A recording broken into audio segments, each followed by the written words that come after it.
6월 15일 월요일입니다. 기사엔 안 나오는 이슈의 속살, 여기서 전파합니다. 김남희의 이슈 전파사 셔터문 올렸습니다. 안녕하세요. 전파사 특별 1일 사장으로 인사드립니다. 경기 광명을 더불어민주당 국회의원 김남희입니다. 안녕하세요. 김지은 사장님의 휴가로 제가 대신 자리를 지키게 됐는데요. 첫 번째 진행이라 익숙하지 않지만 방송 끝까지 좀 참고 지켜봐 주시면 감사하겠습니다. 저와 함께할 여의도 브라더스 김정현, 김도형 기자 나와 있습니다. 안녕하세요. 안녕하세요. 네. 원님 오늘 네. 15,000명 만들어 주셔야 돼요. 아, 네. 동접자. 아유, 부담 느끼고 있습니다. 부담 많이 열심히 하겠습니다. 부담 네. 많이 느끼셔야 돼요. 김남희 코인을 타보자. 한번 타보자. 네, 이번에 좀 잘 해야죠. 네. 네. 그리고 약간 저희 부담스럽다 싶으시면은 네네, 종을 이걸로. 땅 쳐주세요. 아유, 네, 알겠습니다. 네. 자, 그러면 이제 진행을 하면 되나요? 네. 본론을 이제 들어가주면 네, 들어가시죠. 본론으로 들어가겠습니다. 유럽 순방 중인 이재명 대통령이 지난 13일에 올린 X가 주말 내내 화제였습니다.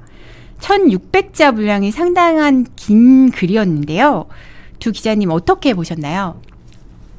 네, 가장 일단 눈에 띄는 문장이 무엇인지 좀 궁금합니다. 도현 기자부터 하시죠. 아, 저는 몰라요. 준비해온 게 있어가지고 진짜요? 준비해온 거는 좀 네, 주의하는 도현 게 기자님 나을 것 먼저. 같아요. 네. 아니 뭐 일단은 집권 여당은 뭐 이제 언어 네. 책임의 언어에 집중을 해야 된다. 사실은 네. 여당을 굳이 그 유럽 순방 도중에 이렇게 말씀을 하시는 거잖아요. 네. 근데 이제 그걸 이제 어쨌든 국내 뉴스가 계속해서 보고가 올라갈 거 아니에요. 국내 뉴스가 계속 보고가 올라가는데 첫 번째 메시지 나오고 거기서 이제 당에서 해석을 이상하게 하고 그러니까 또 메시지가 나온 거잖아요. 네. 그러면 그게 나의 말을 오독하지 말아라. 그 메시지 명확하게 나온 거 아니에요? 저는 그렇게 보고 있어요. 네. 왜? 아니 거기 가셔도 네네. 확실히 이슈를 내가 놓칠 순 없다. 모든 이슈에 다 지금 한 말씀씩을 하시니까 네. 가서 수보회의도 하셨더라고요. 나 그런 거 맞아요. 처음 봤어. 네, 수보자관회의도, 예. 다 하시더라고요. 그래서 네. 오랜만에 막스 네. 베버를 인용하셔서 네. 집에 막스 베버 책이 있길래 네. 오랜만에 이제 그 학부 시절로 돌아간 것처럼 한번 살짝 가져왔습니다. 철학과 나왔죠? 네. 살짝 재미없을 수도 있는데 네. 한번 여기 그 카드 뉴스를 한번 만들어 왔어요. 그래서 이거 제가 제일 좋아하는 책인데. 아 정말요? 네, 이거 좀 굉장히 좋은 정치인이 되시려면 반드시 읽어야 될 네, 책이죠. 맞습니다. 저거 내용이 오타 엄청 났네. 좋고요. 어디요? 소명의로서의 정치. 저게 네. 맞아요? 의자가? 아니죠. 시작부터 오토가 나는데요. 뭐 챗GPT지? 네. 소명으로서의 챗GPT 쓰면 안 정치고요. 돼. 네. 클럽 넘어와. 이재명 대통령이 세 가지를 강조했어요. 네. 사익이 아닌 대의에 대한 열정, 그리고 신념 윤리보다는 책임지는 책임 윤리가 정치인에게 더 중요하다고 했고 현실과 이상 간의 균형 감각 이 세 가지를 얘기했는데요. 이것도 막스 베버에 나오는 내용입니다. 그래서 정치가에게는 주로 세 가지 자질이 결정적으로 중요하다고 말할 수 있다. 첫째는 열정이고 둘째는 책임감이고 셋째는 균형적 판단이다. 이거를 딱 인용을 하셨더라고요. 그래서 보면요. 열정이란 건 무엇인가? 정치가에게는 주로 세 가지 자질이 결정적으로 중요하다고 말할 수 있다. 열정, 책임감, 그리고 균형적 판단이다. 단지 열정을 갖는다는 것만으로는 그것이 제 아무리 순수한 것이라도 정치가가 되기에는 충분치 않다. 대의에 헌신하는 또 다른 형태로서 대의에 대한 책임성이 모든 행동의 결정적 길잡이가 되지 않는다면 말이다. 그러니까 무의미한 열정은 필요 없. 무의미한 열정은 그것만으로는 부족하다. 그렇죠. 대의가 있어야 된다. 네, 이런 네. 거를 뜻하는 것 같고 그냥 의원님 저기 보시다가 네. 들어오실 거 있으시면 바로 들어오셔도 됩니다. 네, 네. 제가 사실은 이 책을 좋아하는 이유가 어떤 분이 열정, 책임감, 그 균형 감각에 대해서 얘기를 하시면서 저한테 김남희 의원은 열정이 있는 정치인인 것 같아서 너무 좋다. 그런 얘기를 해주신 게 기억에 굉장히 남아서요. 사익에 대한 열정일 수도 있잖아요. 아니, 삐 남이어가지고. 아니 저는 굉장히 공익적인 이런 열정을 가지고 있는 사람이라고 생각을 하기 때문에 근데 어쨌든 이 책에 대해서 굉장히 좀 감명을 많이 받았었는데요. 근데 너무 교수님처럼 설명하시는 거 아니에요, 우리 기자님? 저 차석 졸업이잖아요. 철학자는 원래 교수하고 싶었대요. 아 그래요? 네, 철학과 교수 아 하고 그렇군요. 싶어가지고. 네 다음으로 넘어가겠습니다. 다음으로 보시죠. 이게 네. 왜 가져왔냐면은 이게 네네. 원문을 봐야지 좀 더 그 분명하게. 해석이 풍부해지고 분명하게 그렇죠. 이해할 수 있기 때문에 네. 가져온 거예요. 네네. 그래서 이를 위해 아까 그 균형이 필요하다고 했잖아요. 요 네. 전에 보시면은 요 대의에 대한 책임성은 결정적 길잡이가 되지 않는 아닌데. 아무튼 이게 이렇게 네. 하기 위해서는 대의에 대한 책임성이 모든 행동의 결정적 길잡이가 되지 않는다면 말이다 해서 네. 이 대의에 대한 헌신을 어떻게 해야 되는가에 대한 규정을 책임성이 중요하다는 거죠. 균형적 네. 판단이 필요하다는 균형적 판단이 것입니다. 필요하죠. 그걸 네. 위해서는. 그래서 네. 균형의 판단은 내적 집중력과 평정 속에서 현실을 받아들일 수 있는 능력이자 달리 말하면 사물과 사람에 대해 거리를 둘 수 있는 능력을 말한다. 이게 거리감을 둬야 된다는 거예요. 우리가 어떤 사물을 가까이 보면은 안 보일 때 좀 네네. 멀어져야지 보이잖아요. 그것처럼. 근데 이 거리감이 상실되는 것은 그 네. 자체로서 어느 정치가에게나 치명적인 죄가 가운데 하나이며 미래의 지식인들이 거리감을 잘 연마하지 못한 채 정치를 할 경우 이들은 정치적 무능력자로 비판받을 것이다. 제가 라는 책을 읽을 때 저 부분도 줄을 쳤었어요. 그쵸. 네, 그게 굉장히 좀 최근에 시사하는 바가 큰 부분인 것 같더라고요. 그쵸. 저도. 네. 메타인지잖아요, 이게. 그렇죠. 그러니까 네. 내가 무엇을 하는지 네. 내가 알고 있어야 되는 네. 거잖아요. 그 부분을 굉장히 강조했고 대통령도 그 부분을 어떻게 표현했냐면은 서생의 문제 의식과 상인의 현실 감각의 조화를 주창한 김대중 선생의 말씀도 같은 뜻이겠지요라고 해주셨습니다. 네. 김태형 기자 더 보탤 거 있어요? 뭘 더 못해요. 네. 메타인지 정말 중요한 건데 정치인들이 메타인지가 네. 잘 안 돼요. 근데 사실은 메타인지가 너무 좋으면 정치인하기 힘듭니다. 아. 정치인은 본인이 좀 대단한 사람이라고 생각하지 않으면 이게 좀 맞아요, 네, 맞아요. 본인의 그런 네, 것도 있죠. 네, 뽕도 그러면 어느 이제- 정도 있어야지. 네, 맞아요. 약간 뽕도 필요한 것 같긴 있으면서 해요. 동시에 네. 자기 객관화도 할 수 있는 네. 그런 능력이 있어야 근데 그게 된다는 좀 말씀. 적절해야 그쵸. 정치인으로서 역할을 잘 할 수 있는데 이게 굉장히 어려운 것 같아요. 예를 들면 이제 네. 저기 국민의힘의 장동혁 대표라거나 네. 네, 그래도 거나? 네. 거나? 저는 사실은 대통령이 하신 말씀 중에 이 현실이 없는 이상주의자는 해결책 없이 편가르기에 집중하는 무능한 선동가가 됩니다. 네. 이런 구절이 있었거든요. 그래서 그렇죠. 네. 그 부분이 이제 뒤에 나옵니다. 아 그래요? 네. 네, 알았습니다. 계속 설명을 알죠. 해주세요.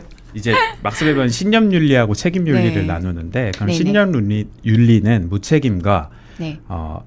신념윤리는 무책임과 그리고 책임윤리는 무신념과 동일하다는 의미는 아니다.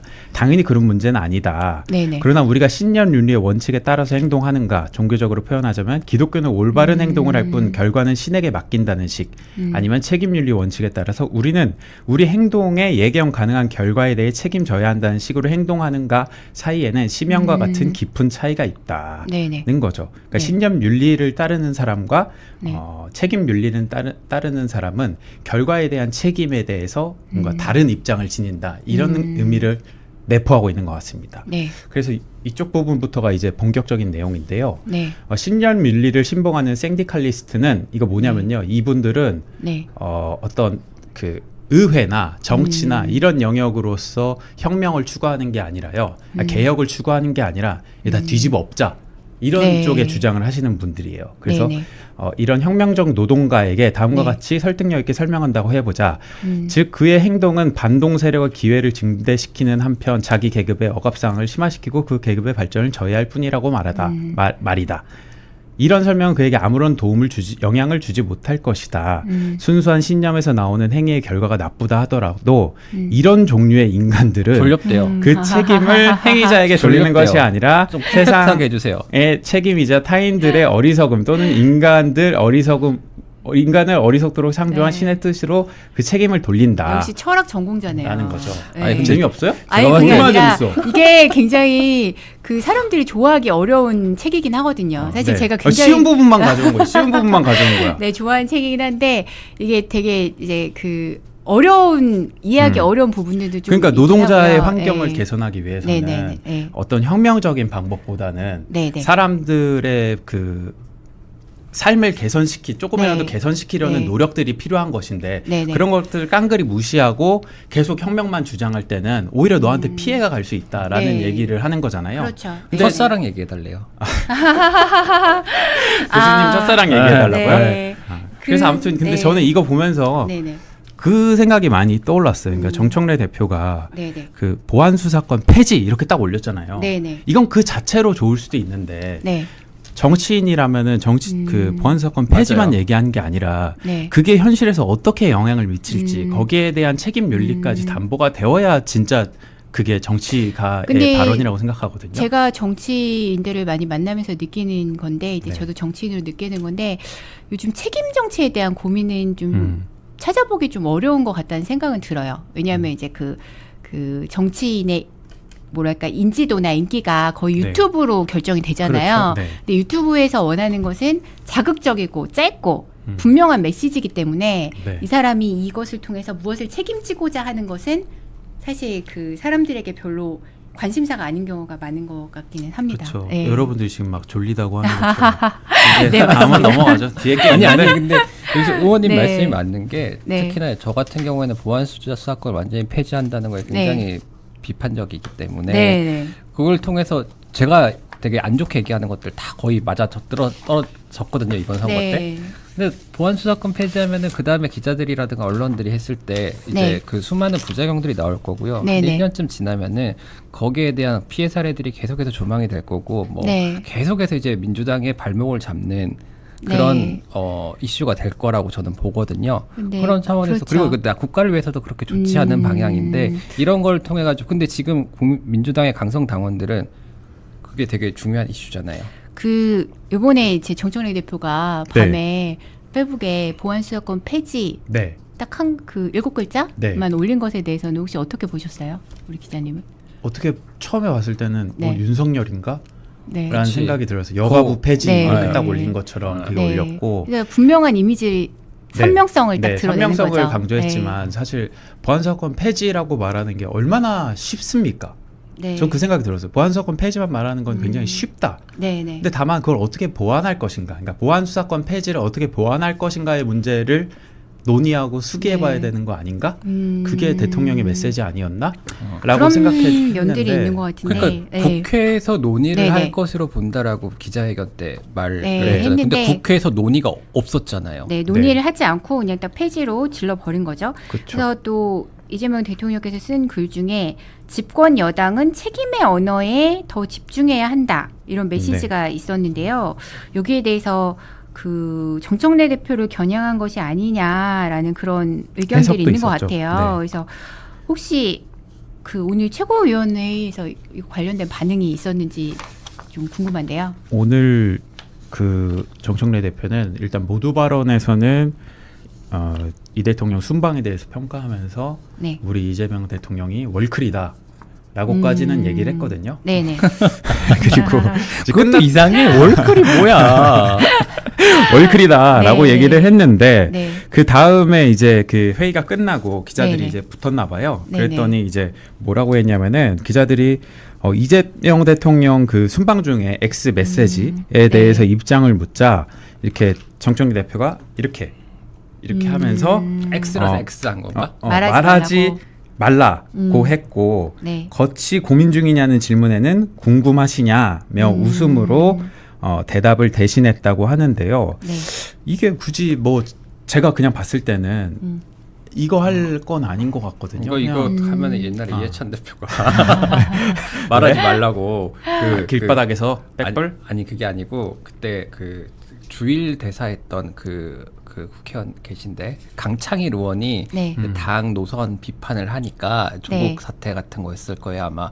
그때 의총에서 강창일 의원한테 이해찬 대표가 말하지 말라고 이렇게 했었거든요. 그게 저는 생각이 나네요. 저 옛날에 저는 그 민주당 출입할 때 일이라 가지고. 네. 근데 대통령께서 전 네, 이거는 네. 그냥 언론인으로 봤을 때도 말씀하신 것들이 틀린 내용이 정말 하나도 없을 정도로 잘 쓰셨다고 전 보거든요. 아니, 그럼- 이거는 뭐 흠잡을 데 없는 네. 얘기죠, 사실. 그 1600자잖아요. 네. 굉장히 그러면은 네, 그 아름다운 말인 것 같은데. 저희는 1600자면 기사로 치면 8매거든요. 연 원고지를 아직도 해갖고 저희 매수록은 8매 네. 쓰려면 시간 오래 걸리거든요. 네. 그렇죠. 네. 근데 이 근데 글에 이건- 대해서 이제 조승래 사무총장이 네. 특정 인사나 지도부로 접근하는 것은 대통령의 뜻을 왜곡하는 거다.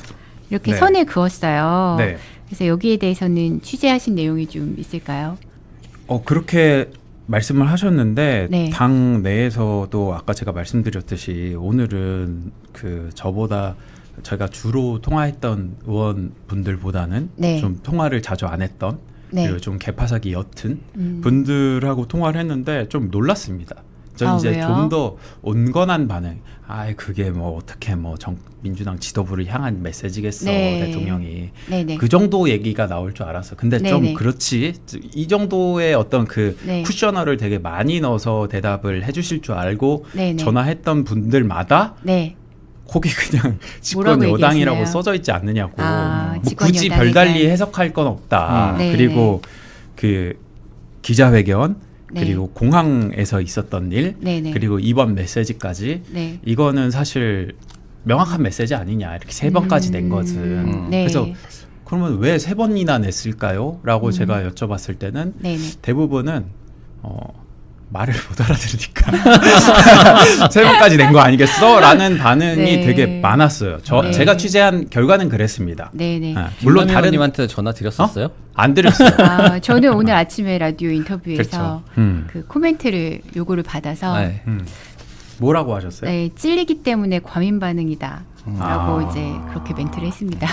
세게 말씀하셨네요. 아니 뭐 이거 찔리는 사람이 과민 아, 반응을 아. 보이는 거다. 누가 찔리는지에 대해서는 얘기하진 않았고요. 네. 그렇죠. 그런 근데 말을 했습니다. 이번에 네. 제가 느끼는 건 사실은 하여튼 이번 지도부에 대한 문제의식을 많이 느끼고 있는 거 그거 외에는 달리 해석할 길은 없어 보이고 그리고 사실은 지난 전당대회에서는 그것들을 좀 곡해하려는 시도들이 좀 있었잖아요. 네. 이제 그 부분에 대해서 깊게 개입을 안 했는데 어쨌든 간에 지금 다음 지도부가 민주당의 입장에서는 굉장히 중요한 지도부고 그런 차원에서 이제 책임 없이 넘어가는 거에 대해서 상당히 경계를 하는 걸로 이제 대통령이 경계를 하고 있다라고 읽히고 그렇죠. 그다음에 메시지가 국회되는 거에 대해서 이제 네. 좀 참지 않겠다라는 느낌이 들어가지고 네네. 우리 아까 책임 윤리를 더 공부했어야 되는 건데 학생들이 공부를 안 하네. 내가 대학교 때부터 학생들을 싫어했거든. 애들이 공부를 안 해가지고 네. 얼마나 좋은 내용이 뒤에 있었는데. 그러니까요. 아주 아름다운 내용인데. 그 첫사랑 언제예요? 그래서 지금 이제 음, 여러 가지 말씀하신 걸 보면 음. 대통령의 메시지는 네. 지금 집권 여당과 음. 여당의 대표인 정청래 대표를 겨냥한 것으로 해석하는, 이제 해석하는 분들이 많아요. 많은 것 같은데 네. 이런 것들에 대해서 좀 이렇게 그 예각적인 이 메시지를 자꾸 내시는 것에 대해서는 좀 이렇게 해야만 하는 이유가 있을까요? 그 아까 말씀드렸다시피 네. 그러니까 이재명 대통령이 첫 번째 기자회견 한 다음 날 네. 정청래 대표는 보안 사건 뭐 어떻게 하면서 감사합니다라고 했고 페북 글을 3개 썼지만 네네. 그 기자회견의 핵심 내용에 대해서 네. 그러니까 여당이 그러니까 본인은 먼저 책임을 보여서 네. 그 민심의 경고를 네네. 수렴하겠다라고 얘기를 했지만 네. 지금 여당에서는 민심의 경고를 수렴하겠다고 얘기하시는 분이 지도부에 아무도 없는 건 아니구나. 이현주, 황명선, 강덕구까지는 얘기했지만 다른 네. 분들은 그분들 메시지만 보면 지금 지선 승리잖아요. 명백한. 그러다 좀 보니까 평가가 굉장히 엇갈리고 있는 네, 것 같아요. 네, 엇갈리지만 대통령께서는 어쨌거나 본인은 민심의 경고라고 받아들인다고 한 상황에서 네. 민주당에선 그런 입장이 나오지 않다 보니까 그리고 공항도 그렇고 이번 네. 메시지까지 네네. 이번에 지향점은 굉장히 분명한 것 같습니다. 그러니까 여당의 어떤 길로 가야 되는가. 그러니까 특정 지도부 혹은 인물을 겨냥하는 건 아니라고 해석하더라도 네. 여권이 가야 될 노선에 대해서는 명확하게 우린 이 길로 가야 된다라고 말씀을 한 거 아닌가? 저는 그렇게 받아들입니다. 네. 그러니까 노선 투쟁까지도 바라봐야 될 말씀인 것 같아요. 그러니까 여당은 밥그릇만 챙기니까 집토끼만 챙기는 게 아니고 네네. 집 바깥 토끼까지도 챙겨야 아우를 수 된다. 있어야 된다. 네. 바다가 돼야 된다. 그릇이 네. 돼야 된다. 그 네. 노선을 얘기하는 것 같아요. 그럼 정당에서 사실 노선 투쟁은 무조건 이제 비판할 건 아니라고 생각을 하는데 네. 근데 이번 사태에서 있어가지고는 너무 좀 이제 우려가 되는 것들이 당연히 여당이 커져야 되는 건데 이게 노선 투쟁의 대상이 되나라는 생각이 좀 들어요. 예를 들면은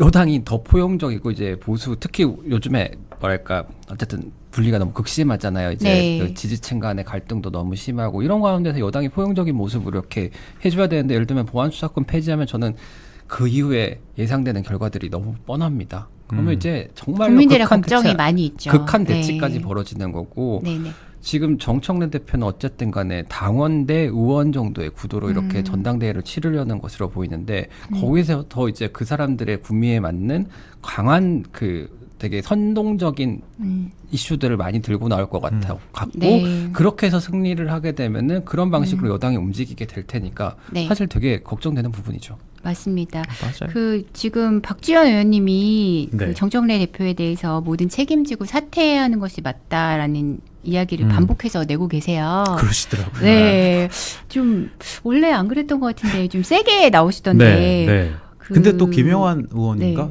누구한테 전화하셔가지고 또 다른 말씀을 하셔서 그분이 또 페북에 올리기도 하셨더라고요. 네, 근데 네. 어쨌든 대외적으로 내는 네. 메시지는 굉장히 강하게 나가고 있는데, 도대체 박지원 의원님은 왜 그러시는 것 같으세요? 박지원 의원님은 원장님은 우리 정치 구단 아닙니까? 네, 네. 굴러가는 상황 뻔히 다 아는데 네. 그러면은 이거는 정청래 대표가 나오면 안 되는 판이다. 그러니까 정청래 대표 개인에게도 안 좋은 판이겠지만 네네. 당에도 안 좋은 판이다라는 그런 판단 속에서 이런 말씀을 하시지 않으셨을까? 뭐 이게 정청래 대표를 싫어서 이렇게 말씀하셨겠어요? 저는 그렇게 보지 않고 그렇죠. 그러니까 당을 위해서 이렇게 네. 말씀하시는 거 아닌가라는 생각은 들었습니다. 그런데 오늘도 이제 정청래 대표는 거취 질문에 네. 대해서 말하지 답을 안 않는 것 하신 같습니다. 상황인 네, 거고. 네. 근데 1인 1표?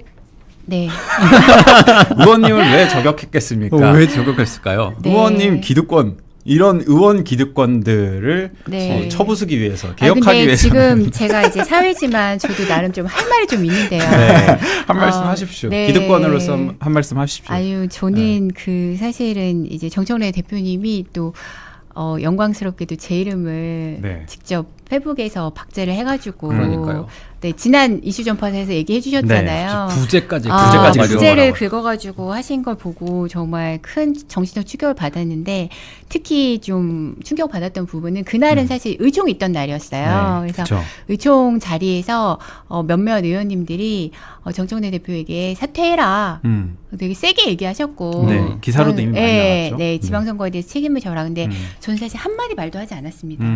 우리 정청래 대표님은 저는 굉장히 존경하고, 네, 하여튼, 네, 그리고 잘 따르고 있는 사람으로서 한마디 말도 하지 않았고, 제가 이제 전당대회에는 제가 개입하는 게 적절하지 않을 것 같다는 생각이 들어서, 전 어쨌든 이제 아무런 얘기를 안 했거든요. 근데 자기에게 뭐 사퇴하라고 하는 모든 사람에 대해서는 전혀 반응을 안 보이다가, 그날 갑자기 페이스북에 전현희, 김남희를 맞아요. 네.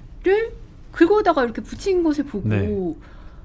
저는 약간 이제 되게 좀 뭐랄까, 만만한 사람을 괴롭히는 뭔가, 이제, 이즘에. 예, 약간 그런 느낌. 그러니까 조직의 리더라는 분이 이렇게 조직을 아우르지 않고 조직에서 어떻게 보면 초선 의원이라는 건 굉장히 제가 아무런 힘도 권력도 그렇죠. 없는 네. 어떻게 보면 조직 내에서는 굉장히 좀 낮은 서열에 있는 사람이잖아요. 그런데 딱 그런 사람에 대해서 소통 없이 이렇게 딱 공개적으로 저격을 하고 그리고 또 그 저격 때문에 또 이상한 모 유튜브가 제 핸드폰 전화번호를 깠다고. 전화번호를 막 공개를 했다고 하더라고요. 나중에 네. 이제 제보가 들어왔는데 그래서 막 밤에 갑자기 막 그 집중적으로 그 욕하는 문자가 들어오고 막 이런 일이 있었어요. 그래서 어떻게 보면은 본인이 그러니까 그러니까 1인 1표제가 민주주의라고 하면서 사실은 당내 소통이나 이런 거는 오히려 하질 않고 좀 더 이상 소통을 못하게 막아버리는 좀 입막음을 하시는 게 아닌가라는 생각이 들어서 굉장히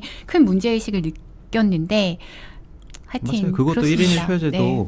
보안사건 네. 폐지랑 전 같다고 봐요. 똑같아요. 네, 똑같아요. 네. 그러니까 선동적 구호는 있죠. 그렇죠. 1인 네. 1표라는 네, 거. 결국 근데 그럼 이제, 1인 네. 1표제에 대해서 아까 문제 제기를 그때 네. 해주신 내용이 있잖아요. 1인 네, 네. 1표제 자체에 대해서 반대하는 게 아니라 네네. 1인 1표제만 도입되게 되면 우리가 전략적으로 챙겨야 될 부분들, 그게 지역이든지 청년이라든지 예.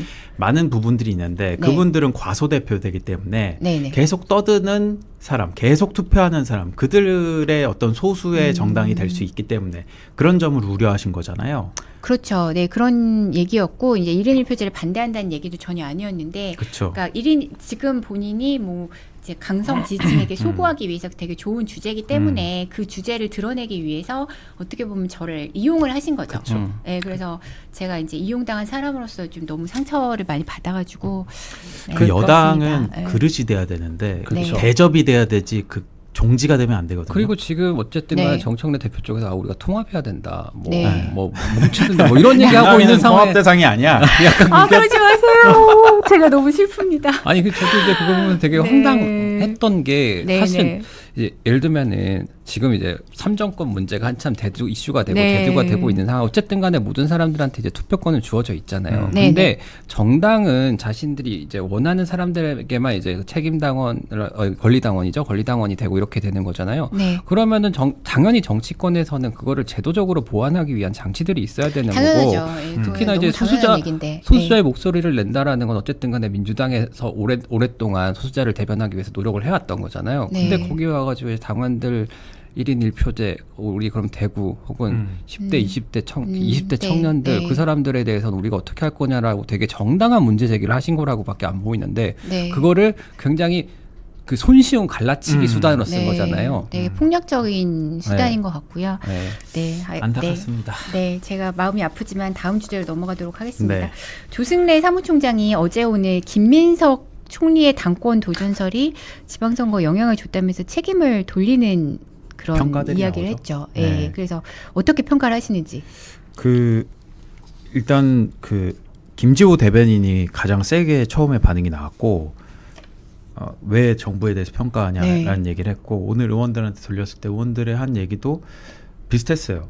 그러니까 정부가 먼저 대통령이 먼저 네, 민심의 경고로 받아들인다고 했다는 것은 네, 네, 그 평가에 대해서 본인도 받아들인다는 것인데 행정부의 수장으로서 네, 근데 왜 정부까지 이렇게 평가를 하려고 하느냐라는 네. 의견도 있고 물론 그분들도 이 선거 기간에 있었던 조작기소 특검 문제나 스타벅스 논란 이런 것들이 지선 결과에 어떤 결과를 미쳤는지에 대한 분석은 필요할 것 같아요. 네. 그것까지 총 두루두루 살펴보는 건 중요하다고 보는데 네, 다만 이 얘기를 하면서 이제 김민석 얘기를 꺼냈단 말이죠. 네, 네. 근데 그 맥락과 그 맥락은 조금 다른 맥락이어서 네, 네, 그러니까 요새 최근에 이제 딴지 게시판 가보면 네. 모든 게 다 김민석 탓이거든요. 음. 그러니까 뭐 자전거 타다 넘어져도 김민석이 한 거고 하하하. 뭐 해도 김민석이 한 거고 다 그런 식인데 네, 네.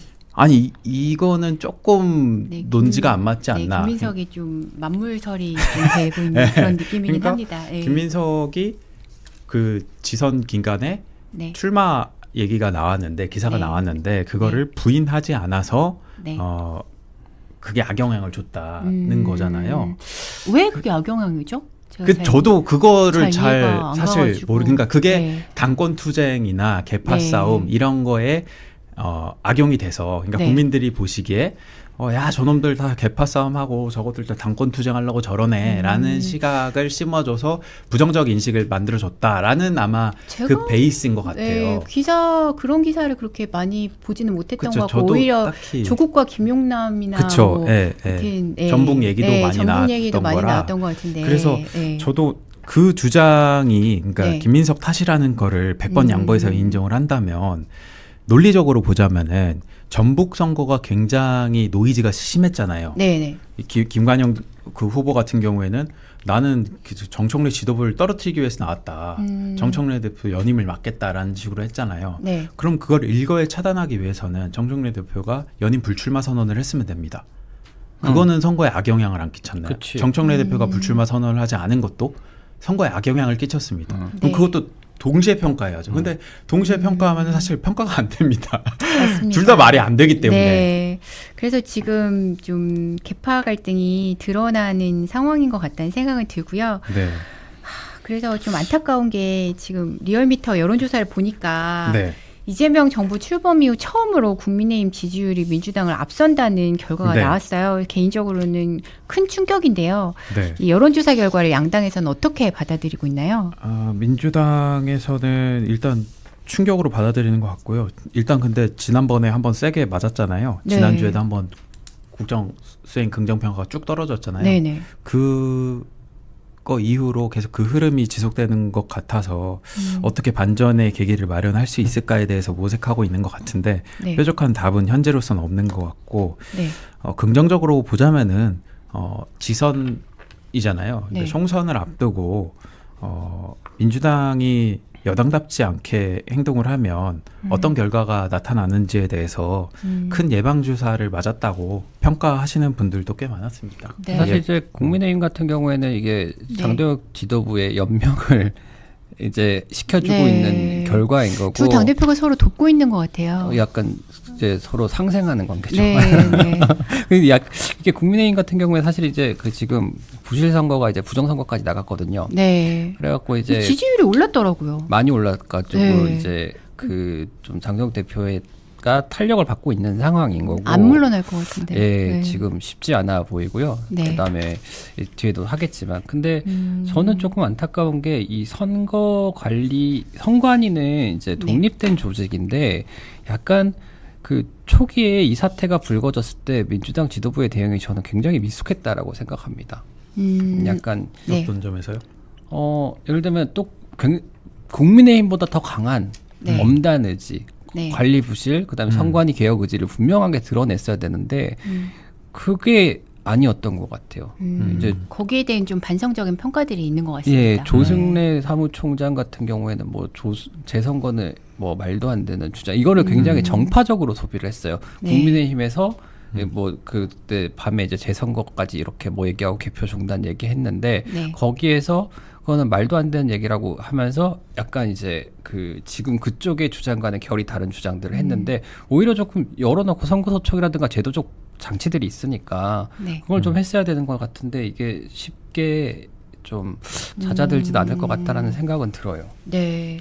그리고 오늘 유시민 작가가 노무현 재단에 상임고문 해촉을 요청했다는데요. 이게 네. 무슨 일인가요? 이게 저도 갑작스럽게 알게 돼서, 그리고 이거는 그 곽상원 의원께서 계속 문제 제기를 했던 부분이었던 것 같아요. 그러니까 그 노무현 재단인데 노무현 재단은 해야 될 일이 네. 노무현 전 대통령의 업적이나 이런 거에 대해서 소개를 하고 성과나, 그리고 노무현 대통령에 대한 공격이나 이런 거에 대해서는 잘 방어를 하고 이런 게 노무현 재단의 설립 취지 아니냐. 네. 그런데 특정인이 노무현 재단인데 유시민 전 이사장처럼 특정인이 떠난 지가 5년이 됐는데 뭐 이제 책을 출판하면 거기 라이브를 물린다든지 뭔가 이제 그 노무현 전 대통령의 업적이나 관련된 무엇을 홍보하기보다는 특정인의 홍보수단으로 뭔가 전락한 거 아니냐라는 식의 비판을 해왔고, 네. 거기에 대해서 유시민 작가가 이제 해촉을 요청한 건데, 이거를 하는 이유에 대해서 얘기하면서 뭐 인서트 있었나요? 인서트에 네, 네. 그 화면에 저기 부분, 네, 앞으로 제가 할 비평 활동 때문에 이것은 되게 무엇일까? 의미심장한데. 비평 안 한다고 하신 분 아니에요? 네. 네. 그래서 앞으로 네. 얼마나 비평 활동을 하시려고. 네. 그러니까 노무현 재단이 어떤 비평 활동이라고 추측이 되나요, 저건? 그거 진짜 전당대회 코앞인데 이제 ABC 한번 했으니까요. 이제 네. 뭐 BC 뭐 DEF 한번 하시든지 뭐 이런 거 한번 하시지 않을까? 전당대회밖에 네. 없는 것 같아요. 전당대회. 전당대회 앞두고 비평 활동을 하겠다고 하면 네. 전당대회 말고 뭐 얘기할 게 뭐가 있나요? 근데 오늘 네. 그 김어준 씨가 그 일주일 만에 복귀를 했습니다. 아, 돌아왔나요? 네, 복귀를 해가지고 네. 오늘 딱 이제 그 일성을 보니까 오늘 가장 핵심은 이 김어준 씨가 정청래 대표를 밀어줄까 아니면은 밀어주지 않을까 이런 거였는데 오늘 어땠어요? 오늘 이런 얘기를 하더라고요. 근데 이번에 정청래 대표 다시 나온답니까? 그게 다들 초미의 관심사 아니에요? 뭐라고 그래요? 라고 이제 최민희 의원한테 딱 네. 의원한테 물어보고 정청래 당대표가 전당대회에 나올지 안 나올지 모르겠다. 언제 답을 한답니까? 라고 네. 하면서 이제 아예 방관자적 입장을 취했어요. 적극적으로 현재로서는. 미는 건 아닌가? 그래서 약간 좀 네. 그러니까 정청래 대표의 출마와 네. 자신은 네네. 무관하다. 네. 이거를 세팅을 해놓은 것 같은데 네네. 향후에 어떻게 될지는 조금 더 지켜봐야 되지 않나. 근데 스크립트 같은 거 보면 어쨌든 간에 다시 네. 뭐 조국혁신당 합당 이런 얘기 계속 꺼내고 하는 것 네, 같은데 그렇긴 하더라고요. 근데 네. 제가 저번에 방송했던 거였는데 누가 슈퍼챗 보내주신 적도 있으세요. 정청래 당대표의 출마 여부에 대해서 김어준 씨가 뭐 얘기를 하려다가 그건 뭐 본인이 얘기하면 되겠죠라고 하면서 얼마 전 그게 그런 얘기를 했었어요. 그래서 제가 그 부분을 듣고 네. 아, 뭐 알고 있구나. 그럼 정청래 대표가 불출마를 하나? 이런 생각을 한 적이 있었거든요. 그때 네. 슈퍼챗도 왔었어요. 아. 근데 그 부분을 다시 찾아보려고 했는데 도저히 네. 못 찾겠더라고요. 그래서 아시는 분이 네. 있으면은 네. 그걸 한번 남겨주십시오.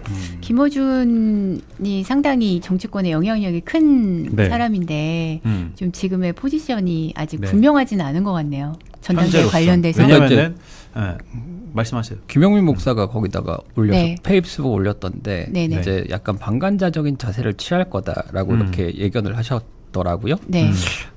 근데 어쨌든 간에 노선 자체는 방관자만은 아닐 것 같다라는 생각이 들어요. 네. 그러니까 알겠습니다. 그 조국 대표를 밀기 위해서 네. 온 힘을 쏟아부었지만 네. 결과적으로 3등이었잖아요. 그렇죠. 그래서 어쨌거나 그 상처를 입은 상황인 거고 근데 네. 그런 상황에서 지금 여론조사나 당대표 여론조사 이런 거 보면 어쨌거나 정청래 대표가 되게 밀리는 부분으로 나오고 있는데 실제 네. 결과는 어떻게 될지 모르겠으나 네. 그런 상황에서 김어준 씨가 다시 한번 정청래 대표를 밀었는데 또 3등을 한다 라고 했을 때는 사실 그 확인하게 되는 거잖아요. 모두가. 본인의 영향력을. 그러니까 그렇죠. 딴지가 한 줌이었다라는 것을 네. 전 국민이 이제 확인하게 되는 순간 영향력은 급속도로 저하될 거기 때문에 그냥 네. 동아리인 거잖아요. 네네. 그들의. 아, 그런 그러다 두려움이 보니까, 있을 수도 있겠네요. 네, 그래서 네. 여기다 전력 투구하기에는 네. 좀 어려울 수도 있고 상황상 상황 아니고 상황상 그 지금 그 세 번의 대통령의 시그널 네. 로 볼 수 있는 그런 네. 행보들이 있었는데 네. 여기에 대해서 정청래 대표를 미는 순간 아예 반명으로 낙인 찍힐 수도 있는 거라 그 반명으로 낙인 찍히는 거를 감수하고서라도 정청래 대표를 밀어주기에는 그 저울질을 좀 해보겠죠. 근데 유시민이 어떻게 등판하는지를 좀 지켜볼 필요는 있지 않을까 그쵸. 싶긴 네. 합니다. 유시민 오늘 씨 나온 걸 아마 보니까. 저희 한번 네. 나와주시면 여기 나오세요. 제가 네. 오랜 팬이에요. 네, 네, 알겠습니다. 그러면 국민의힘 이야기 예, 넘어가기 전에 그쵸. 예. 여러분께 꼭 맞습니다. 알려드릴 게 있습니다. 이거 전에요. 저희 그 사랑의 무야님이요. 네. 파란 하트와 함께 김남희 의원님 환영합니다 해주셨고요. 네. 주민주님이 소액이지만 김남희 의원님 힘내라고 후원 완료. 짱센77라님이 감사합니다. 광명을의 자랑 김남희 의원님 지역구 주민이 응원 보냅니다. 아유, 폴짱님이 감사합니다. 우리 지역구의 자랑 김남희 의원님 언제나 응원합니다. 네. 지혜윤님이 우리 지역구 의원님께도 안 했는데 과로하고 죄송 김남희 의원님 믿고 소액이지만 후원 보냈습니다. 화이팅. 오. 너무 도시의 감사합니다. 농부님도 김남희 의원 네. 화이팅. 킹찬대님이 교수님 첫사랑 얘기나 해주세요. 그다음에 우니니님이 네. 요즘 10대 문해력 떨어진다고 걱정하는데 그의 네. 버금가게 문해력 딸리는 정치인들 많아요. 그다음에 네, 네. 포켓몬 마스터님이 이태리 미남 기자 형님 팬이에요. 사랑합니다. 킹찬대님이 김남희 이태리 의원님 민남이신가요? 킹찬대님이 또 뭐 이거 보내주셨어요. 킹찬대님이 김남희 의원님 후원 계좌 농협 301-0352-2433-41 읽어줘. 아이고 감사합니다. 그다음에 네, 네. 파이어족발님이 1일 사장 김남희 의원 파이팅. 야옹이 여러분님이 우리 남희 언니께서 네. 남희 언님께서 친히 찾아오셨는데 감히 좋아요 안 누른 사람은 시청료 내고 봐라. 지금 5,000분 넘게 보고 계신데요. 좋아요 한 번만 눌러주시면 감사하겠습니다. 감사합니다. 근데 생각보다 이거 어렵네요. 토마토 네. 오네어님이 경찰 수사에 대한 견제 장치 없이 검찰의 보안 수사권만 폐지한다면 향후 불거지는 개발 사건마다 보수 언론의 집중적인 공세에 직면하게 될 것이다. 이는 제도의 당위성을 잃는 것은 물론 다가올 2028년 총선에서 악재로 작용할 것이다. 대통령은 이러한 후폭풍을 인지하고 있음에도 당내의 강경한 기류에 막혀 당의 결정에 뜻을 맡기고 한 걸음 물러선 것 같다. 야옹이 여러분님이 김용민이 김민석 총리 낙제점이라고 한 낙제점. 것도 얘기해 주세요. 그 낙제점이라고 얘기한 게 웃긴 게 강훈식 비서실장이 네. 이재명 정부의 1년 성과는 김민석의 성과라고 했고 이재명 대통령은 역사적으로 봤을 때 1년 동안 이렇게 성과를 낸 내각이 없다라고 얘기했는데 김용민 의원은 낙제점이라고 했으니까 근데 이유가 뭔가요? 제가 보지를 못해가지고. 내란 관련해서 내란 종식을 했느냐 네, 네. 하나랑 검찰 개혁 관련해서 네. 잘했느냐 주도적인 네. 모습을 보이느냐 네, 이 네. 두 가지 기준에 있어서 낙제점이다. 근데 사실은 이제 여당 국회의원이 네. 자기 당 소속 국무총리에 대해서 평가를 하는 것이 적절한지에 대한 의문이 우선 조금 되긴 아니, 하는데, 예. 그분 이제 전대 나온다는 거잖아요. 네, 나올 가능성이 둘 있어요. 다 나쁘니까 내가 나가겠다. 예, 약간 예, 이런 예. 분위기. 그런 저희 아까 같습니다. 그 예. 초반에 그 얘기했잖아요. 네. 메타인지. 네. 그쵸. 아, 네. 저희 기자님들이 꼭 하셔야 될 얘기가 있다고 제가 알고 있는데. 그리고 아직 조금 남았는데요. 양평고속도로님이 조국은 선 네. 가지고 찌그러지고 조탱크는 2주 셔터문 내리고 최강욱도 방송 안 한다고 런치고 김어준은 가리두기 시작하고 정청래는 낙동강 오리알이 돼버렸네.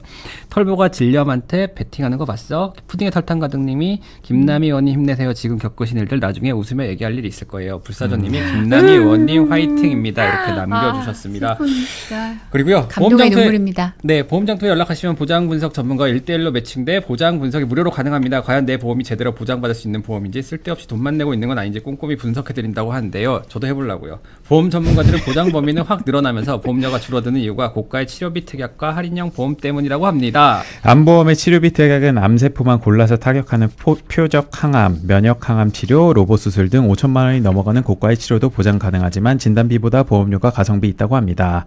또 보험 가입할 때 건강하면 최대 30% 할인해주는 보험도 있고 보험 가입 후에도 수술 입원이 없다면 매년 보험료가 할인되는 할인형 보험도 있다고 합니다. 보험장터에 근무하는 전문가들은 특정 보험사에 소속되어 있는 설계사가 아니라서 여러 보험사를 비교하여 보장 범위는 제일 넓고 보험료가 제일 저렴한 회사를 찾아드린다고 합니다. 보험장터에 연락하셔서 내 건강 상태에 맞는 보험인지 가성비 있게 잘 가입되어 있는지 꼭 한번 상담 받아보시길 바라겠습니다. 모든 상담은 무료로 편안하게 진행되는데요.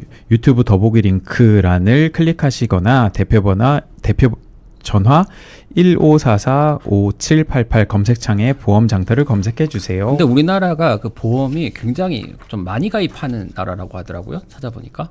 네, 사실은 실손보험의 문제라든지 이런 것들이 좀 있긴 한데. 네. 지금 정무위 지원을 희망하시는 겁니까? 아니, 아닙니다. 저는 보건복지라 이 이슈에 대해서 관심이 많습니다. 그래서 근데 뭐 잘 정리해 주는 것은 이제 의미가 있는 것 같고요. 국민의힘은 오늘 최고위원 회의에서 장동혁 대표의 거취를 두고 또 한번 공개 충돌했다고 하는데요. 먼저 영상 보고 이야기 이어가 볼게요. 네, 충돌해요. 이에 저는 지도부를 제안합니다. 저는 선관위 사태에 대한 장동혁 대표님과 우리 지도부의 진정성을 믿습니다. 그래서 더욱 선거 결과에 책임지는 모습을 보여주어야 한다고 생각합니다. 참으로 안타깝게도 지금 우리 국민의힘 지도부는 좀비 지도부로 불립니다. 후임 지도부가 이를 바로잡고 당을 이끌 수 있도록 최대한 빨리 우리가 길을 비켜줘야 한다고 생각합니다. 이상입니다. 우리 당의 일부 철없는 그룹들이 요즘 외교로 열심히 떠들고 있습니다. 지금 무슨 근거로 앵무새처럼 똑같은 주장을 반복해서 시도 때도 없이 하는지 모르겠습니다. 지금 국민의힘 정당을, 국민의힘 지도부를 좀비라고 표현하는 것은 그 지지를 보내주신 국민들을 모욕하는 것이라고 생각합니다. 네, 앞서 우재준 최고위원에 이어서 오늘 양양자 최고위원까지 지도부 총사퇴의 두 번째 공개 발언이었는데요. 좀비 지도부다. 이런 얘기까지 나왔는데 마침 국민의힘 지지율 상승세라 장동혁 대표가 버티기에 들어올 것 같은데 어떨까요? 계속 버틸 거고요. 이제 한 17일, 18일 정도에 국민의힘에서 의총이 예정이 돼 있는데 그 의원총회에서 이제 뭔가 좀 중지가 모이면은 좀 새 국면이 될 것 같은데 현재로서는 국민의힘 지도부가 와이드가 되려면은 신동욱 최고위원, 김재현 최고위원까지 합세해가지고 사퇴를 해야 되거든요. 네. 근데 아까 전에 조금 알아보니까 저 얘기를 그럴 일 없죠? 네, 없어요. 예, 없어요. 네, 지금까지는 있었는데 없어요. 예, 근데 없어요. 시간이 네. 지나면 내가 봤을 때는 한 3, 4개월 정도 지나면은 가능할 것 같은데. 3, 4개월. 근데 지금 상황에서는 신동욱 최고위원 같은 경우에도 오늘 비공개 최고위 때 양양자 최고위원한테 뭐라고 했다고 하더라고요. 그래갖고 뭐 현실 쉽지 않은데 그럼 이분들도 안 물러날 거거든요. 그렇죠. 그 양양자 최고위원이랑 우재준 최고위원도 안 물러날 거거든요. 그러면은 그냥 최고위를 하는 올 목요일마다 이게 계속해서 이제 반복되는 거예요. 네, 계속 물러나라 하고 사퇴하자 양양자 이제 네. 좀 차치하자 그러면 이제 조광환이 네. 또 철없네 그러고 장동희가 네. 말 한마디 더 붙이고 계속 이런 것들이 반복이 될 것 같아요. 근데 그래서- 3개월 뒤에 사퇴한다고 하더라도 네네. 3개월 뒤에 사퇴하면 뭐 때문에 사퇴하는 건지 모를 것 같은데. 아 근데 지선 끝나고 3개월 뒤에 사퇴하면 이게 계속해서 이제 책임 얘기를 원래 하면서 임기가 언제까지죠? 예? 원래 임기가? 내년 8월까지. 아직 한참 남았군요. 1년 정도 네. 남았어요. 그래가지고 절대 물러날 수 없는 좀비. 상황이고. 근데 저 아까 맞다. 의원님 오셨고 지금 네. 너무 좋은 게요. 네. 원래 그 국민의힘 한 2분 정도 남은 상태에서 시작하거든요. 근데 지금 20분이나 남은 상태에서 국민의힘 얘기를 시작해갖고 제가 지금 상당히 기분이 좋습니다. 아, 네. 제가 너무 빨리 넘어왔네요. 왜냐하면 우리 당 아니 얘기를 빨리 넘어가다뇨. 우리 당 얘기를 너무 많이 하는 게 내가 힘들어. 웃김 얘기하시죠. 국민의힘이요. 오늘은 국힘 얘기를 좀 오래 하죠. 네, 네. 네. 아니 근데 오늘 네. 네. 다들 어디 가셨나? 아, 어디 가신 거지? 다들 많이 좀 좋아요도 눌러주시고 많이 좀 와주십시오. 네, 네. 아, 그 장동혁 대표에 대한 거취 논의가 의총에서 있을 것 같은데 네, 대체자가 뚜렷하지 않은 상황인데 네. 확실한 결론이 나올 수 있을까요? 이게 지금 대체적으로 의원들 개개인 물어보잖아요. 네. 그러면은 지금 국민의힘 의원이 110명이니까 110명 중에 한 100명 정도는 네. 장동혁 대표는 안 된다라고 생각을 하고 있어요. 그렇죠. 네. 네. 이거 안 된다. 국민의힘 의원들 좀 만나시면 그런 얘기 하실 거 아니에요. 그렇죠. 네. 네. 표정이 좋지 않더라고요. 네, 표정 뭐 네. 당권파 비당권파 네. 이런 문제가 아니고 네, 네. 장동혁 대표는 안 된다라는 컨센서스는 있는데 네. 지금 국민의힘에서는 어쨌든 간에 투표용지 부족 사태로 인해 가지고 그 뭐랄까 지지율도 올라가고 있는 상태고 그렇기 때문에 그리고 그 지금 장동혁이 물러나면은 거기 마땅한 지금 이제 당권파 구심점도 없어가지고 네. 시간 좀 버티자라는 기류가 좀 강해요.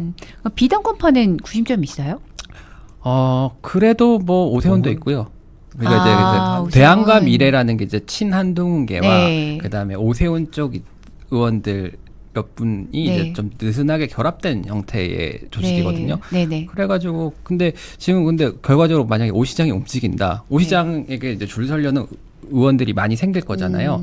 근데 국민의힘 그 오 시장은 지금 여기에 개입을 안 하고 싶어요. 어차피 자기는 이제 임기 4년 채우면은 되기 때문에 여기에 이제 장동혁과의 개싸움이라든가 이런 네. 거에서 이미지 훼손을 안 하고 싶어하기 때문에 대안이 없군요. 네, 안 끼어들 것 같아요. 네, 네. 역시 그 오세훈 시장 뭔가 한결같은 어떤 그 스탠스는 있는 것 같아요. 좋은 스탠스인 것 같아요. 네. 근데 오 시장 어쨌든 간에 선거 때는 장동혁과의 차별화, 장동혁 거리두기로 그치. 선거운동 제대로 해가지고 그 전에는 뭐 했어? 어? 그 전에는 그 전에 뭐 전환길하고도 있었잖아. 그렇지. 그러니까 딱 필요할 때 뭐 네. 해야 되는지 정확히 안 해. 네. 근데 지금 자기가 판을 딱 봤을 때는 네.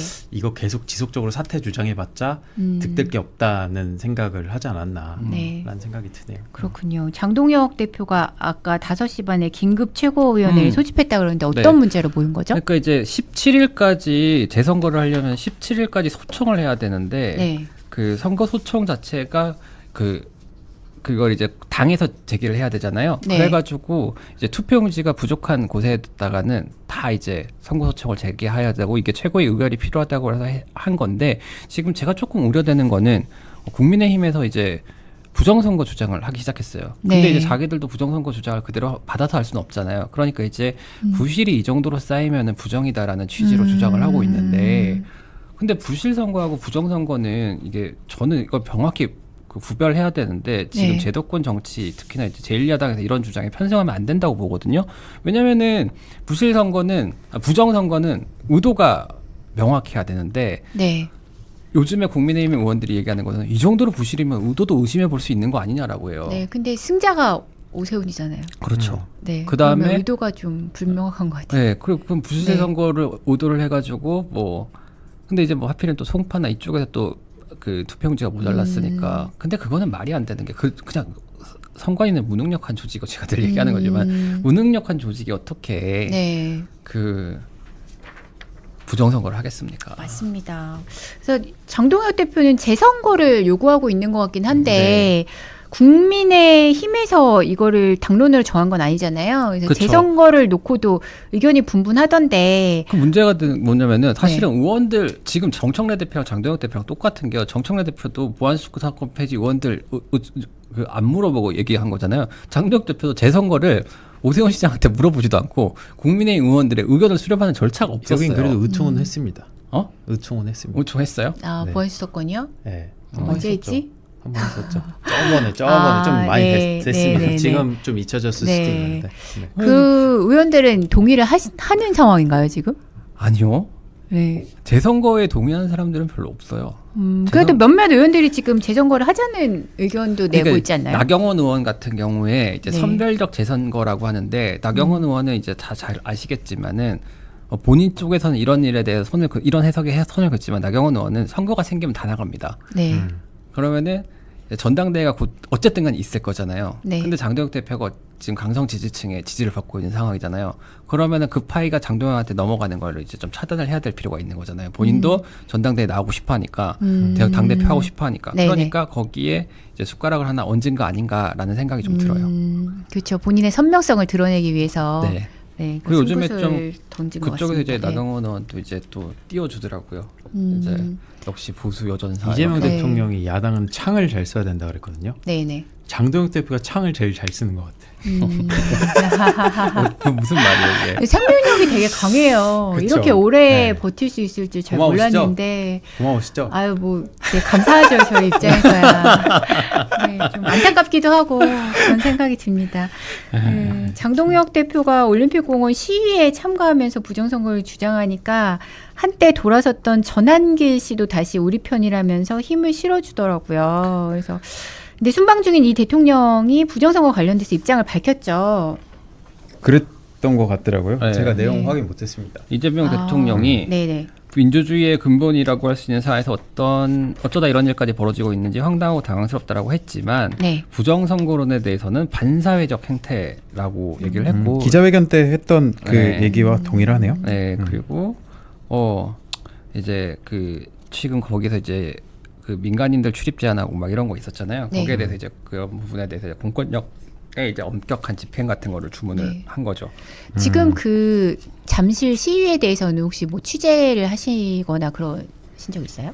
전 없어요. 저도 이제 현장은 네. 사실은 안 가봤어요. 아 그래요. 네, 그거 네. 제가 갈 때가 지금 아니고 어떤 상황? 여기가 가야 네, 될것 그렇죠. 같아요. 어떤 상황인지 혹시 이제 뭐 아시나요?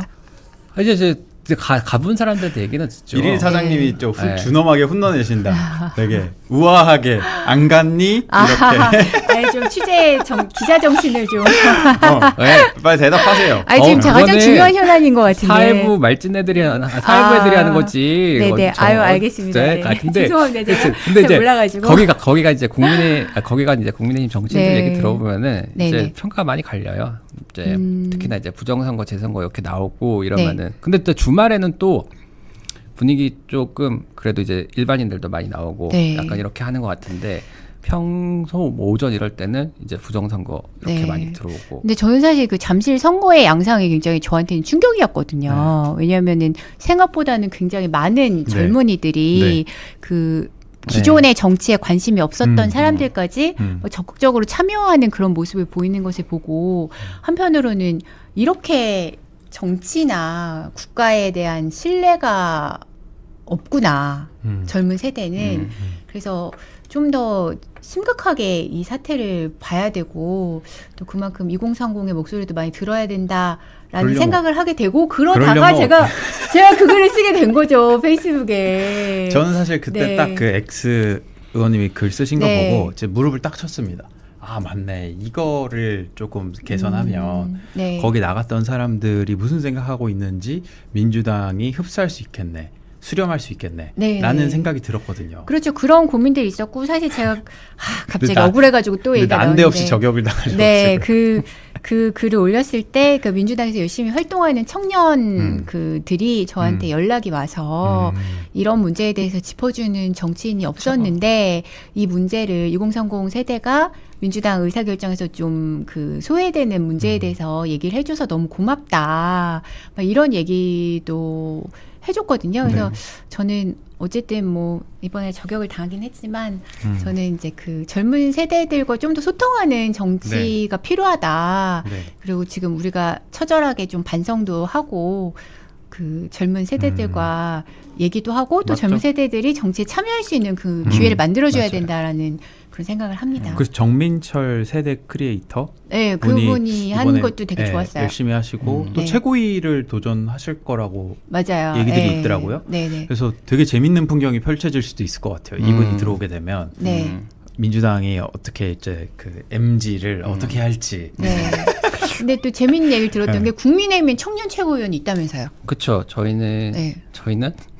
왜 저희는 나온지 모르겠지만 국민의힘에는 네. 청년 최고위원이 있고 네. 근데 그 뭐 따로 이제 청년들만 뽑는 건 아니고요. 이제 투표권은 네. 똑같이 행사를 해가지고 이제 청년인데 50살 청년 45살인가 그럴 거예요. 45살이에요. 이제 네네. 우재준 최고위원 청년 최고위원 같은 경우에는 네. 그 39살인가 그럴 거예요. 88년생이라 가지고 동갑이네. 청년을 한 명을 80. 넣어주는 그런 시스템인 거죠. 그렇죠. 이제 네. 그 나이 어린 사람만 들어갈 네. 수 있어요. 아, 네, 그래서. 출마 자격이 그렇게 돼 네, 있어가지고 저번에 손수조. 네. 근데 손수조 그분이 사실 청년은 제가 봤을 때 아닌데 예, 정치권에 이제 청년에 대한 그 허들이 기준이 굉장히 좀 많이 높기 때문에 높죠. 네, 네. 허들이라고 표현하면 낮다고 봐야 될 것 같아요. 김도영 기자도 청년입니다. 아, 근데 말이 됩니까? 네, 그럼에도 불구하고 민주당은 그것조차 없다.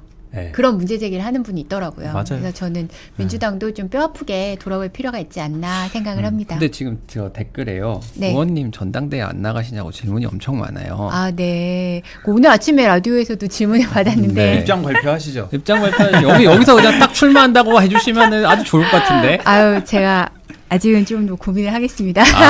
고민을 하시는 단계. 아유, 근데 네. 요거들이 되게 이렇게 커뮤니티 네. 돌아다니다 보면은 네. 말씀들이 너무 많으셔가지고 아유, 제가 진짜 연락 많이 말씀만으로도 받으실 것 고맙습니다. 같아요. 네. 네. 하지만 우리 저 말진 네. 기자가 보고를 올렸는데 네. 의원님 성함을 잘못 올렸더라고요. 헐, 뭐라고 올렸어요?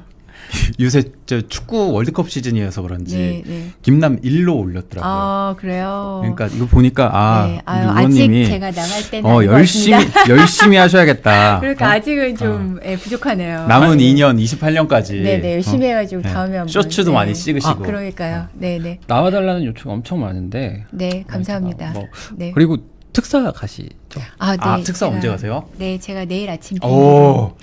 그 대통령 특사로 멕시코에 가서 네. 우리 또 대통령님 친서를 멕시코 네. 대통령께 전달하고 네. 또 한 멕시코 전도 네. 또 관람하시고. 보고 네 그렇게 올 그 이번 주 예정입니다. 금요일. 네, 네 맞습니다. 아. 네, 네.